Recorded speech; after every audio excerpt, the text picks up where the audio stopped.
It is Thursday. That means we have a vet here to answer your pet questions. So if you have one, you can give us a call. The number's 918-460-KJRH. And as always, it's Dr. Joe here to answer your questions. And he's brought along Pistol this morning. A very fitting name for this dog. It is very fitting for this dog. Yep, he's a little terrier cross, and he's about 8 or 9 weeks, and he really is. He can move fast as lightning here. He's wonderful. You asked me what he is,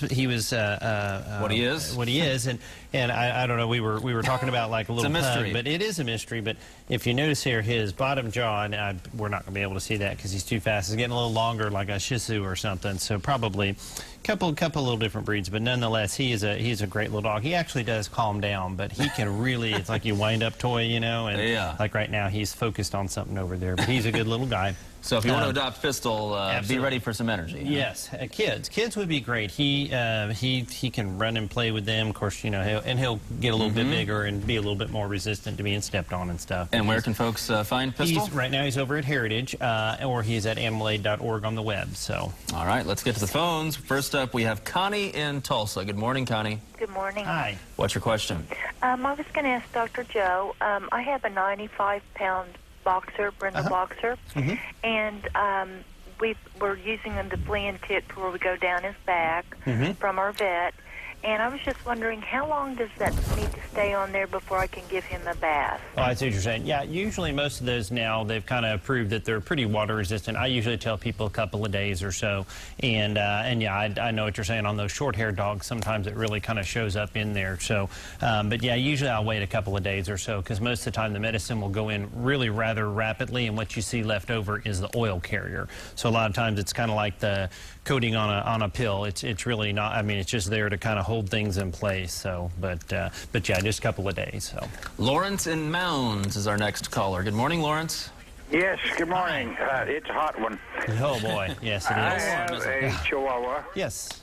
And I've done everything I can think of, from a flea collar to flea bath, and I've put the drops on these shoulder blades and everything else, and I can't get rid of the fleas.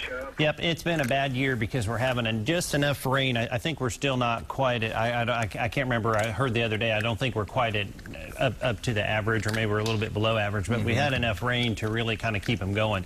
One thing is consistency. You want to talk to your vet about what you're using, because not every product will get into the system quite right. So sometimes I've had people where they were using the drops and they didn't work quite right, and just like the last lady said, you know, sometimes it kind of leaves an oily spot there, but it may not have gotten in right.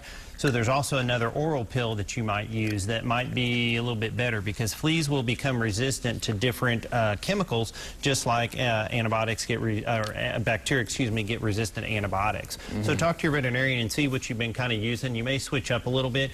We found that kind of switching some of the products sometimes helps solve that problem, because it's a bad year for that. So. Okay, I think we're going to squeeze in one more call. Is that right? All right, let's go up to Bartlesville and talk to Jill. Good morning, Jill. Good morning. Hi. What's your question? I have 4 kittens I'm fostering for the SPCA until they're 2 pounds. I've had them 6 weeks, and I took them in for weigh-in yesterday. They're just not getting fat fast enough. Right. Can you tell me something? I'm feeding them kittens. How old are they?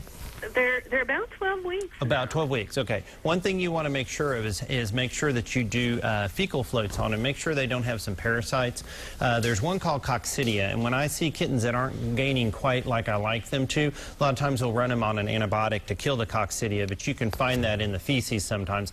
Even if they're having normal feces, sometimes they can have something like that. But definitely some kitten food, and I'll tell people that usually making sure that everybody gets adequate amount of it and gets to kind of eat it. But check them for parasites, and also check them for viruses like leukemia and AIDS, and have the SPCA do that. So. Okay, and again, if you would like to adopt Pistol, you can call Heritage Veterinary Hospital, or you can go online to animalaid.org. Dr. Landers is here every Thursday to answer your pet questions.